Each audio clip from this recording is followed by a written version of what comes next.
In this tutorial, I'm going to show you how to remove white background here in Canva.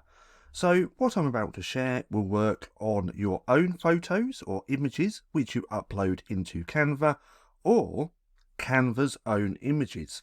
Now what we're also going to be using is a Canva Pro feature. You can't actually do this with the free account, but nonetheless, once you have your image with the white background, we're going to click on there, and then we're simply going to come up to BG Remover. That's Background Remover.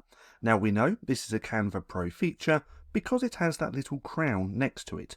But if we click on here, it's going to take a few seconds, just like that, and bam, we have removed the white background. And then we can adjust, we can crop, just like that, to make the image how we want it. But nonetheless, that's just how simple it is to remove a white background here in Canva. Now, if you found this video helpful at all, then please consider giving me a like, as it really helps out the channel.